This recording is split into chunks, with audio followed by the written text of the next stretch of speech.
Assalamu alaikum warahmatullahi wabarakatuh. Welcome dear students. This is me Asif Javed. I welcome you back to EACT classes. As far as our JK set course is concerned, so far we have started complex analysis. You must be thinking that the lectures are not coming fast, that they used to come once, but I would like to share one thing with you guys, that I was a bit busy. That's why I could not upload regular lectures, although lectures actually came, but they are not coming that fast as they used to come once. But now I will make sure that I increase the duration of the lecture, so that will actually help us keep the things under control. And I will also take into consideration those topics which have got a very importance from examination point of view, and most of the questions are asked from those topics only. Those are the favorite topics of the examiner. So in today's lecture, I'm going to touch upon some concepts which are very basic to the theory of complex numbers, and we cannot compromise on those topics, like the concept of sequential criteria of limit of a complex function, then continuity of complex functions. So these are the topics that I would like to touch upon in today's lecture. So without wasting much of the time, let us start straight away.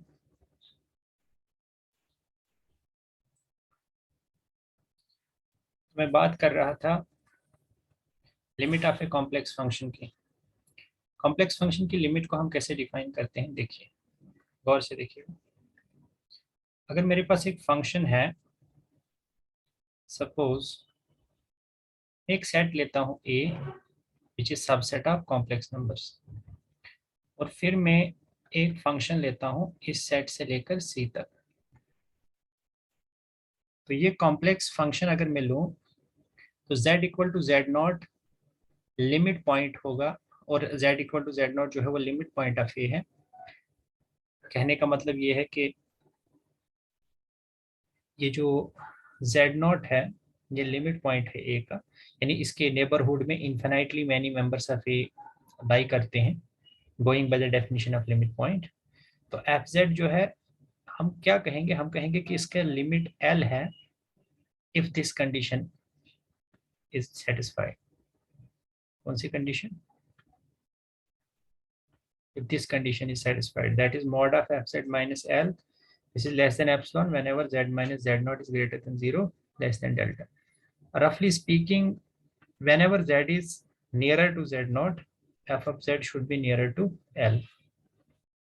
If that happens for all z belonging to a, whenever the elements of a are closer to z naught, then element of fz are closer to, that is fz, they are closer to L, then we say that the limit at z equal to z naught, this is L. अब f of z की जगह अगर मैं complex function लिखूं खोल के u of x y plus iota v of x y, और L को मैं L1 प्लस आयोटा L2 लिखूं, तो कुल मिला के आपको ये चीज याद रखनी है, दिस इज इम्पोर्टेंट, कि अगर कोई भी फंक्शन f z L को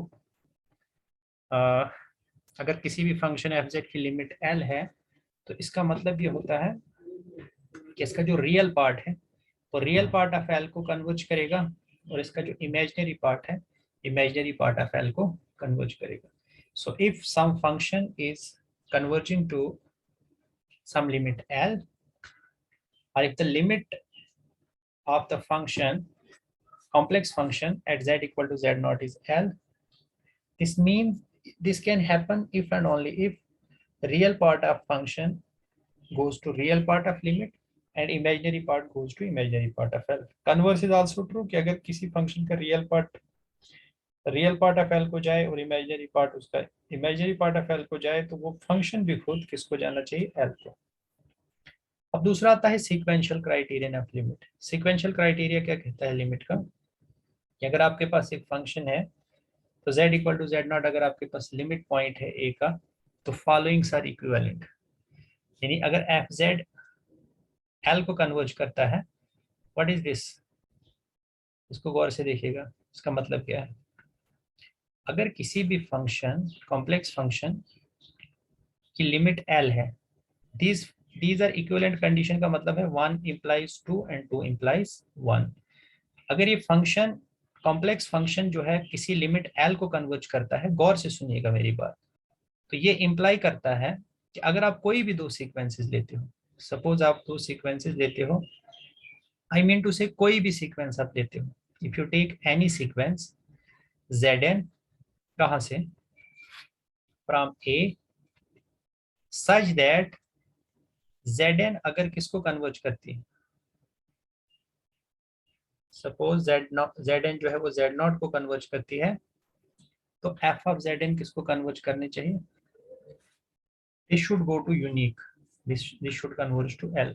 फिर से दोबारा से सुनिए, मैं कह रहा हूं कि अगर आपका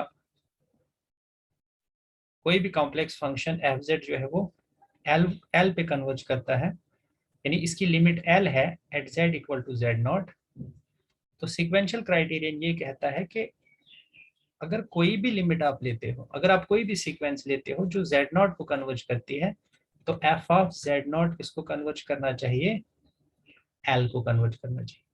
इसका मतलब ये हुआ कि अगर ऐसा हो जाए कि आपको दो सीक्वेंसेस मिल जाएं Z0 और मान लीजिए Zn और Zn डैश, सच दैट दोनों किसको कन्वर्ज कर रही हैं, Z0 को कन्वर्ज कर रही हैं, लेकिन f ऑफ Z0 मान लीजिए किसी L1 को कन्वर्ज कर रही है, और f ऑफ Zn डैश जो है तो किसी L2 को कन्वर्ज कर रही है। मतलब हमने कहा था कि हम कोई भी सीक्वेंस ले लें जो Z0 को कन्वर्ज करती है, तो f ऑफ Zn किसको कन्वर्ज करनी चाहिए, यूनिक L को।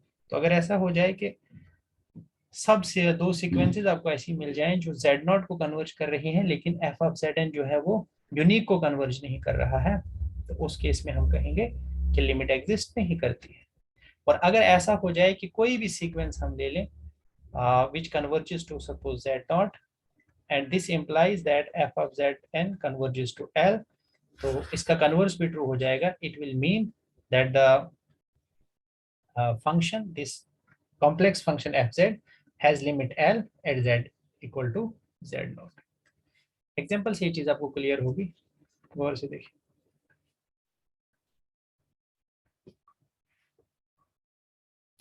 तो यहाँ से नॉन एग्जिस्टेंस, वही मैंने आपको कहा, नॉन एग्जिस्टेंस ऑफ लिमिट का आपको एक क्राइटेरियन मिल जाता है, क्योंकि अगर तो लिमिट कन्वर्ज करती है, तो कन्वर्जेंस के केस में क्या होता है, कन्वर्जेंस के केस में ये होता है कि आप चाहे कोई भी सीक्वेंस ले लीजिए जो Z0 को कन्वर्ज करती है, तो f ऑफ Zn किसको कन्वर्ज करनी चाहिए, L को।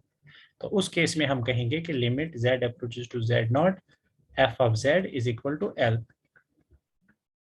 मतलब ये हुआ कि अगर मैं कोई भी, मुझे कोई दो सीक्वेंसेस मिल जाएं, सपोज Zn और ओमेगा n, जो दोनों किसको कन्वर्ज कर रही हैं, Z0 को, लेकिन f ऑफ Z0 और f ऑफ ओमेगा n ये दोनों यूनिक को नहीं कन्वर्ज कर रही बल्कि डिफरेंट को कन्वर्ज कर रही, तो सीक्वेंशियल क्राइटेरियन सेटिस्फाई नहीं होगा, और इस केस में हम कहेंगे कि L is not the limit point of function. चलिए कुछ अलजेब्रा ऑफ लिमिट देखिए, उसके बाद हम एग्जांपल डिस्कस करते हैं। अगर कोई कॉम्प्लेक्स फंक्शन fz है जिसकी लिमिट L1 है और gz की L2 है, तो f प्लस माइनस g की अलजेब्रा जो है वो हो जाएगा limit of z approach to z और f of z plus minus, मतलब अगर ये L1 L2 पे जाएगा तो इनका सम L1 प्लस L2 पे और L1 माइनस L2 पे जाएगा, इनका जो प्रोडक्ट है वो L1 इंटू L2 पे जाएगा। इसी तरह से इनका जो, अगर मैं किसी भी फंक्शन को, अगर मैं इस फंक्शन को C से मल्टीप्लाई करता हूँ तो ये CL पे जाएगा, तो मॉड ऑफ F जो है इसका मॉड ऑफ L पे जाएगा, लेकिन इसका कन्वर्स टू नहीं। यहाँ पे आप देख सकते हैं कि अगर f और x आपके पास दो फंक्शन है, तो g कंपोज f जो है इसकी लिमिट जरूरी नहीं है कि वो एग्जिस्ट करे।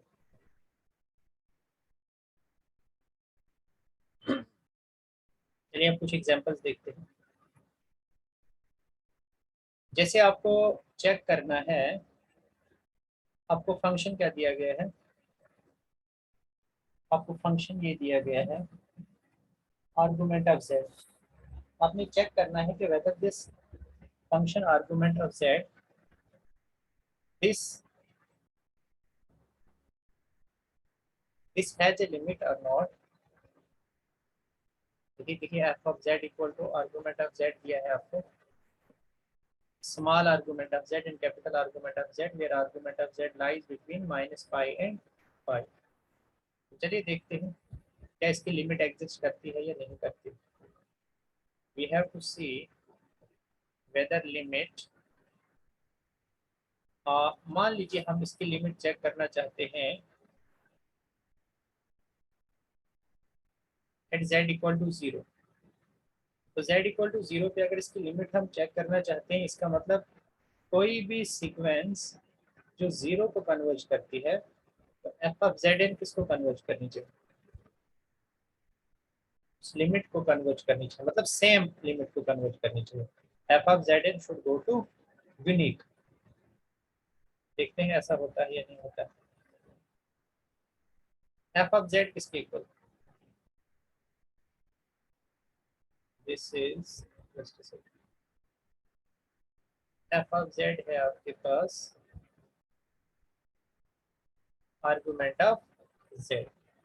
चलिए मैं दो सीक्वेंसेस देता हूँ, सीक्वेंसेस में क्या चूज करता हूँ, let me choose two sequences।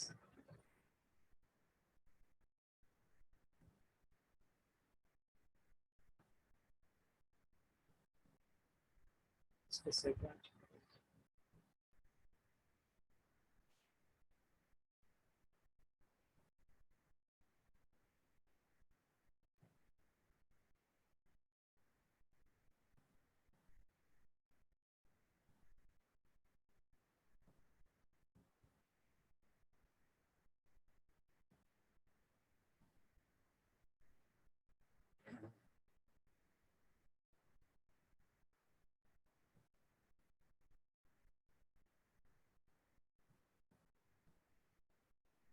Suppose I choose two sequences as I by n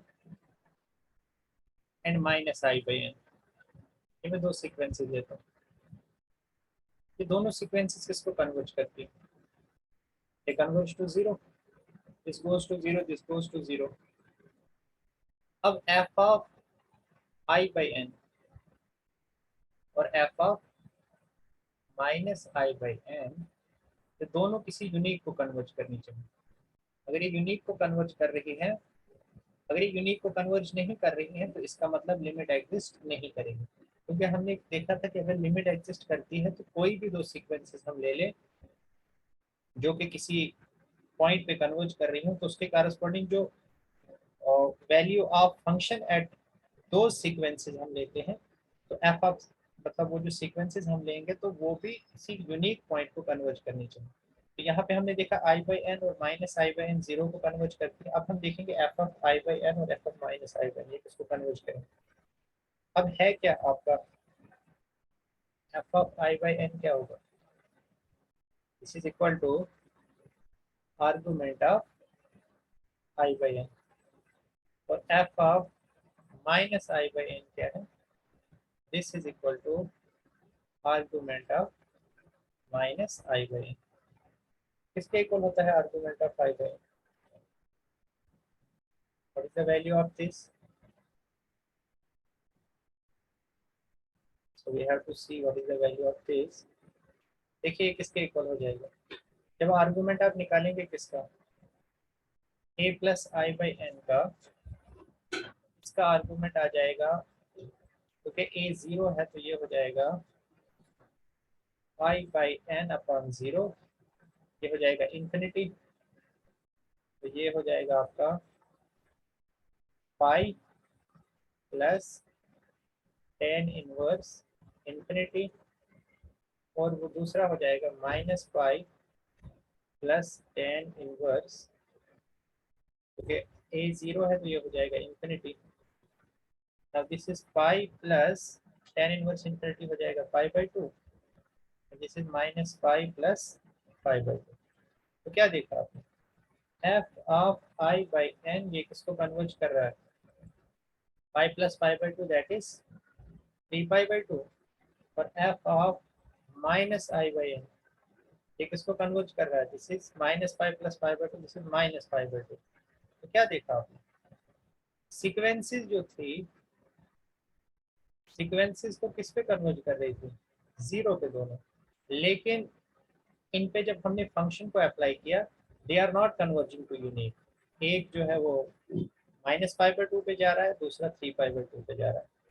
तो बेसिक क्राइटेरिया से इसको कंपेयर कीजिए। क्राइटेरिया क्या कहता था कि कोई भी दो सीक्वेंसेस अगर आप लेते हैं, if you take any two sequences, उसके कारस्पॉन्डिंग जो आप, और वो कोई भी दो सीक्वेंसेस अगर सपोज z नॉट पे जा रही है, तो एफ ऑफ जेड नॉट और एफ ऑफ ओमेगा एन जो है वो किसी यूनिक एल को जानी चाहिए।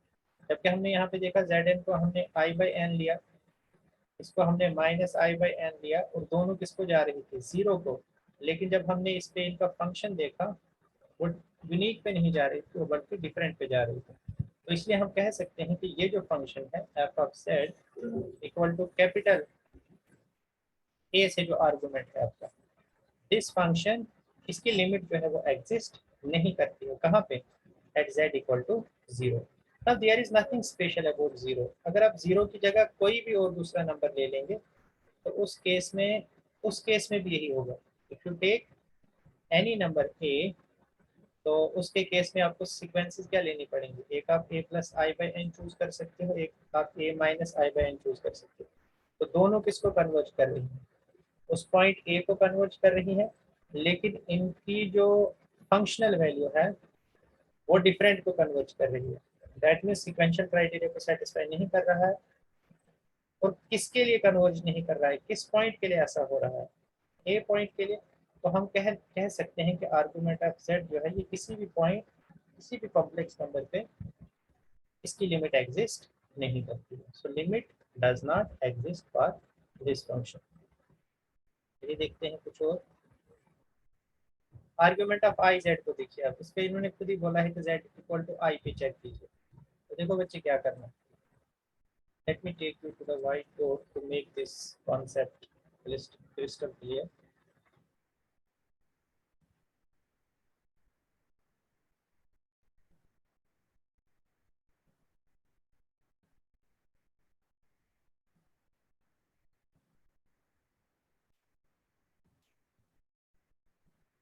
देखिए इस क्वेश्चन को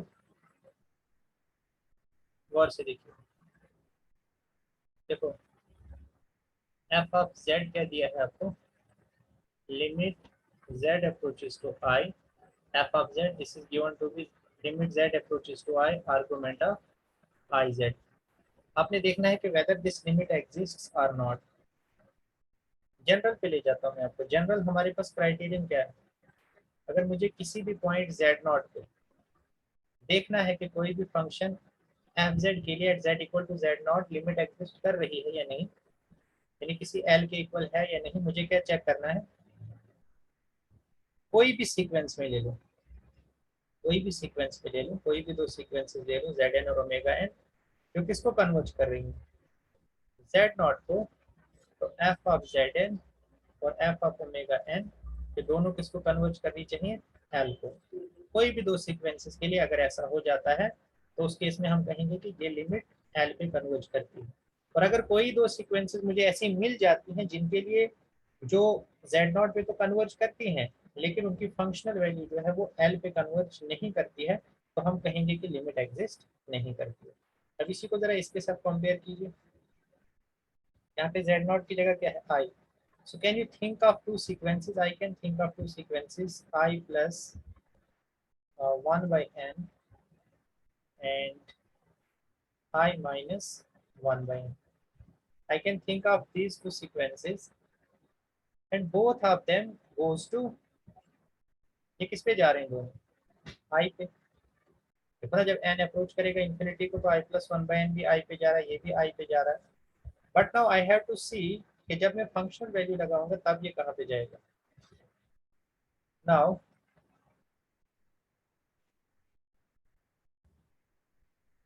आप इस पे फंक्शनल वैल्यू लगाइए। जैसे ये z n omega n z not पे जा रहे हैं, तो f of I plus one by n और F of I minus one by n भी किसी यूनिक पे जाने चाहिए जो कि लिमिट बनेगी। लेट अस सी, और ऐसा हर दो सीक्वेंसेस के लिए होना चाहिए तो मैंने पर्टिकुलर ली है ना। तो बेसिकली ये जो क्राइटेरियन है ये नॉन एग्जिस्टेंस के लिए ज्यादा यूज होता है देन एग्जिस्टेंस के लिए। okay? ऐसा प्रैक्टिकली पॉसिबल नहीं है कि आप सब की सब सीक्वेंसेस ले लो और उसके लिए ये प्रूव कर दो कि अगर आप कोई भी दो सीक्वेंसेस लेते हो तो उनका फंक्शनल वैल्यू भी जो है वो यूनिक हो जाएगा। बट नॉन एग्जिस्टेंस के लिए हम देखते हैं। तो यहाँ पे मैंने दो सीक्वेंसेस ली हैं जो आई को जा रही हैं। Let us see, F of I plus one by N ये किसके इक्वल हो जाएगा? By definition this is argument of I Z. I Z कितना है? This is I plus one by N, ये कितना हो जाएगा शाबाश? This is argument of minus one plus iota by N. इसका आर्गुमेंट निकालते हैं। फिर हमें किसका आर्गुमेंट, फिर हमें कौन सा निकालना है? I minus one by n, this is argument of i into z क्या है? I minus one by n, this is equal to f, sorry, argument of minus one plus minus minus minus I by n. तो f of I plus one by N इसका argument है और F of I minus one by N इसका argument है। Argument का भी थोड़ा सा मैं आपको रिवाइज करवा देता हूँ। आर्गुमेंट क्विकली देख लीजिए, इसका आर्गुमेंट क्या होता है किस क्वाड्रेंट में।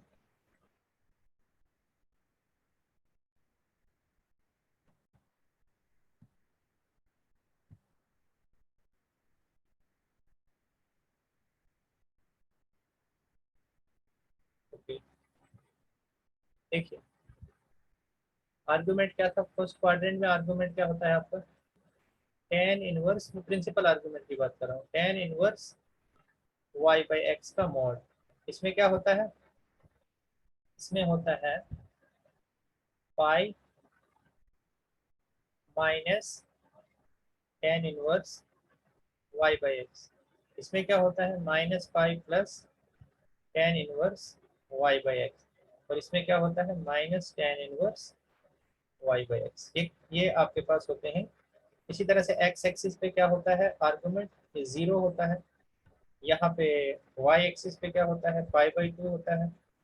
यहाँ पे क्या होता है? यहाँ पे होता है आपका पाई। यहाँ पे नीचे क्या होता है? यहाँ पे माइनस पाई बाई टू होता है।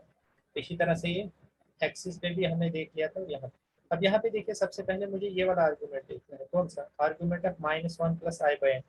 ये किस क्वाड्रेंट में है? एक्स आपका नेगेटिव है और वाई पॉजिटिव है, that means we are in second quadrant. तो सेकंड क्वाड्रेंट में क्या होगा? Pi minus tan inverse mod of pi by X. Y क्या है? वाई है आपका, this is one by N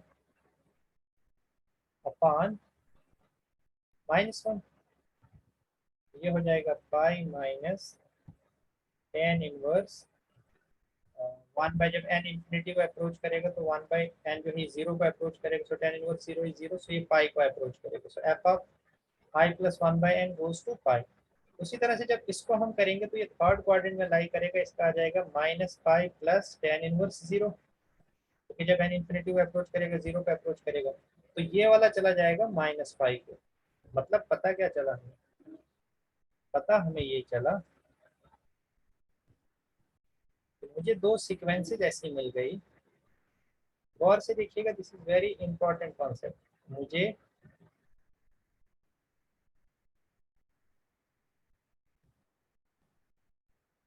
दो सीक्वेंसेज ऐसी मिल गई। कौन कौन सी? आई प्लस वन बाई एन और आई माइनस वन बाई एन, जो दोनों कहाँ पे जा रही हैं? आई पे। लेकिन F of I plus one by N कहाँ पे जा रहा है? पाई पे। और F of I minus one by N कहाँ पे जा रहा है? माइनस पाई पे। मतलब यूनिक नहीं मिल रहा है मुझे। जबकि सिक्वेंशियल क्राइटेरियन ये कहता था कि आप कोई भी दो सीक्वेंसेस ले लो जो जेड नॉट पे अगर कन्वर्ज कर रही है तो उनका जो फंक्शनल वैल्यू आप लोगे वो यूनिक पे जाना चाहिए, बट यूनिक पे नहीं जा रहा है। कहने का मतलब ये है कि ये जो फंक्शन है आपका F of Z equal to argument of I Z, इसका मतलब इसकी लिमिट ही एग्जिस्ट नहीं करती है at Z equal to I. अगर लिमिट एग्जिस्ट करती तो इस तरह की कॉन्ट्रडिक्शन आ ही नहीं सकती थी, जबकि हमने यहाँ पे देखा कि दो डिफरेंट सीक्वेंसेस भी जो आई पे जा रही है, लेकिन इनकी फंक्शनल वैल्यू जो है वो यूनिक पे नहीं जा रही है। तो हम कह सकते हैं कि इस फंक्शन यानी आर्गुमेंट ऑफ आई जेड एक ऐसा फंक्शन है जिसकी limit at Z equal to I exist नहीं करती। Is that okay?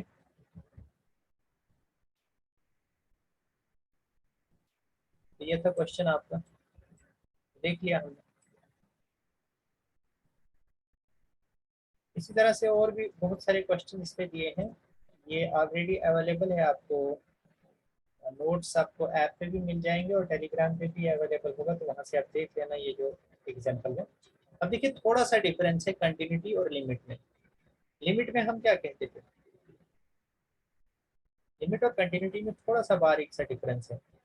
लिमिट में हम ये कहते थे कि limit z approaches to z naught F of z जो है इसकी लिमिट एग्जिस्ट करती है, और हम कहते थे वो लिमिट l होती है सीक्वेंशियल टर्म्स में। हम ये कहते थे कि अगर मैं कोई भी दो सीक्वेंसेस ले लूँ या कोई भी सीक्वेंस ले लूँ zn जो z नॉट को कन्वर्ज कर रही है, तो f ऑफ z नॉट किसको कन्वर्ज करनी चाहिए, उस लिमिट को l को। लेकिन कंटिन्यूटी में क्या होगा, हम कब कहेंगे कि कोई फंक्शन कॉम्प्लेक्स फंक्शन जो है एफ जेड वो कंटिन्यूअस होगा, कहाँ पे, at Z equal to Z naught. पहले मैं आपको इसका सीक्वेंशियल क्राइटेरियन बता रहा हूँ, उसके बाद हम इसकी डेफिनेशन पे आएंगे। तो सीक्वेंशियल टर्म में हम कब कहेंगे कि किसी भी कॉम्प्लेक्स फंक्शन की लिमिट जो है जेड इक्वल टू सॉरी वो फंक्शन जो है वो Z equal to Z not पे कंटिन्यूअस है इफ व्हाट हैपेंस, अगर आप कोई भी सीक्वेंस लेते हैं जो जेड नॉट को कन्वर्ज करती है, तो एफ ऑफ जेड एन जो है वो हमेशा एफ ऑफ जेड नॉट को कन्वर्ज करनी चाहिए। मतलब एल की जगह यहाँ पे कौन ले लेगा, एफ ऑफ जेड नॉट। यानी whenever zn goes to z naught then f of z naught should go to f of z naught. If this happens then we say that the complex function f of z this is continuous at z equal to z naught. Clear है? और ये दोनों definitions आपस में equivalent होती हैं। देखो ना मैंने क्या कहा, मैंने कहा whenever zn goes to z naught f of zn should go to f of z naught। अब क्या मतलब है f of z naught goes to f of z naught, इसका मतलब f of zn और f of z naught आपस में क्या होंगे, बहुत करीब होंगे, मतलब they will be less than epsilon. Whenever zn और z naught का डिफरेंस क्या होगा, less than delta. means whenever zn is very close to z naught f of zn is very close to f of z naught. If this so happens then we say that function is continuous। और यही चीज यहाँ पे दी गई। Okay fine.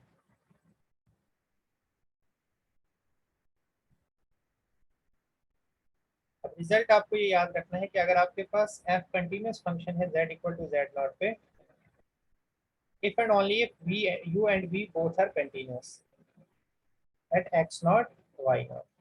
वही इसमें मतलब जो आपका फंक्शन था f of z at z equal to z naught, basically ये इसको हम तोड़ सकते हैं ना f of z को, u of x y plus i times v of x y। ये हम पिछले लेक्चर में हम कर चुके हैं, इस तरह से कॉम्प्लेक्स फंक्शन को हम तोड़ते हैं दो रियल फंक्शन में।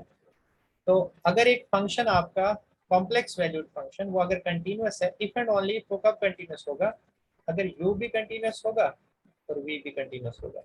तो क्योंकि ये z equal to Z not पे है, तो जेड नॉट का मतलब x naught y naught, x naught y naught. तो f ऑफ z जो है वो z equal to Z not पे कंटिन्यूअस होगा if and only if u और v दोनों कहाँ पे कंटिन्यूअस होते हैं, x नॉट और y नॉट पे। दैट मीन्स पूरे फंक्शन की कंटिन्यूटी अगर आप चेक करना चाहते हो, अब सिंपली उस फंक्शन को लिख दीजिए in terms of linear combination of real functions. और रियल फंक्शंस को देखना तो आपके लिए इजी होता है। तो रियल फंक्शंस अगर दोनों आपके कंटिन्यूअस हो जाते हैं तो आपका जो कॉम्प्लेक्स वैल्यूड फंक्शन है वो भी कंटिन्यूअस हो जाएगा।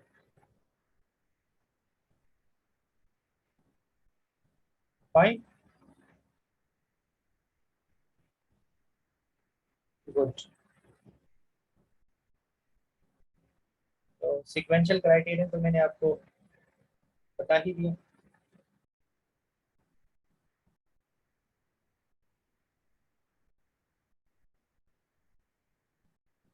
Differential criteria. अब इसमें कुछ आपको ये बातें याद रखनी है, ये पहले से आप याद रखते आए हो। Sum, difference, product, quotient, composition of continuous function is continuous, ये पहले से हम देखते आए हैं।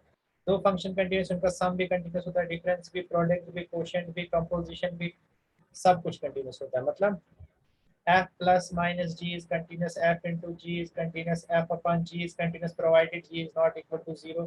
इसी तरह से f compose g is continuous, तो अगर f और g कंटिन्यूस है तो ये सब के सब भी क्या हो जाएंगे, कंटिन्यूस हो जाएंगे। फाइन। इसी तरह से under a continuous function image of compact और कनेक्टेड सेट इज कॉम्पैक्ट और कनेक्टेड। अगर एक कंटिन्यूस फंक्शन है तो उसकी जो इमेज है, अगर कॉम्पैक्ट सेट है आपका तो उसकी इमेज भी क्या होगी, कॉम्पैक्ट होगी अंडर कंटिन्यूस फंक्शन, यानी उसकी रेंज की बात कर रहे हैं। इसी तरह से अगर एक कॉम्पैक्ट सेट है अंडर कंटिन्यूस फंक्शन, उसकी उसका जो इमेज होगी या उसकी जो रेंज होगी वो भी क्या हो जाएगी, कॉम्पैक्ट हो जाएगी। मतलब क्या है इसका, मतलब इसका ये है कि अगर आप सपोज क्लोज इंटरवल 1 2 से लेकर सी पे एक फंक्शन ले रहे हैं, तो इसकी जो इमेज है एफ ऑफ 1 2, मान लीजिए ये फंक्शन कंटिन्यूस है। अगर ये कंटिन्यूस है तो क्योंकि 1 2 दिस इज कॉम्पैक्ट सेट, तो एफ ऑफ 1 2 भी कॉम्पैक्ट हो जाएगा। Since this is also connected, तो एफ ऑफ 1 2 मतलब इसकी जो इमेज है वो भी क्या हो जाएगी, कनेक्टेड हो जाएगी। This is, these are the blessings of continuous functions. इसी तरह से जो आर्गुमेंट फंक्शन है आपका वो पूरे पे तो नहीं होता है कंटिन्यूस, वो आपका नेगेटिव रियल एक्सिस को छोड़ के कंटिन्यूस हो जाएगा। इसी तरह से F of Z equal to Z is continuous on whole C, not only F Z equal to Z. जैसे वहां पे मैं रियल में आपको आपने पढ़ा होगा, जैसे वहां पे आपका कोई भी पॉलिनोमियल फंक्शन पूरे आर पे कंटिन्यूस होता है, वैसे अगर कोई पॉलिनोमियल फंक्शन आप इन जेड लोगे तो वो भी कंटिन्यूस हो जाएगा ऑन होल सी। इसी तरह से साइन जेड को आप देखिए, दिस इज कंटिन्यूस, क्योंकि इसके जो इंडिविजुअल फंक्शंस हैं वो भी कंटिन्यूस है। pz by qz are continuous whenever qz is not equal to 0। here pz and qz are, these are polynomial functions, so this is a rational function। इसी तरह से all trigonometric function are continuous on their domain। और हम ये continuity check करेंगे, we will give good bit of time to this continuity concept, because उसके बाद फिर हमारा कॉन्सेप्ट आ जाएगा डिफरेंशिएबिलिटी का। डिफरेंशिएबिलिटी से हम एनालिटिक फंक्शन की तरफ मूव करेंगे, एनालिटिक फंक्शन से हम फिर सिंगुलैरिटी की तरफ मूव करेंगे, और सिंगुलैरिटी से फिर हमारे रास्ते खुल जाएंगे। वहाँ से हम फिर वहाँ से जो फिर लाइबल्स थ्योरम हो गई, आपकी पिकार्ड्स लिटल थ्योरम हो गई, या इसी तरह से कॉशीज इंटीग्रल फार्मूला जिसके अक्सर क्वेश्चन पूछे जाते हैं, तो वहाँ से फिर हम उसको वन शॉर्ट लेक्चर में मैं आपके मैक्सिमम टॉपिक्स को कवर करवा लूंगा, और कुछ ही दिन में आपको कॉम्प्लेक्स एनालिसिस का कोर्स वाइंड अप करते हैं, then we will start real analysis. So much, have a nice day.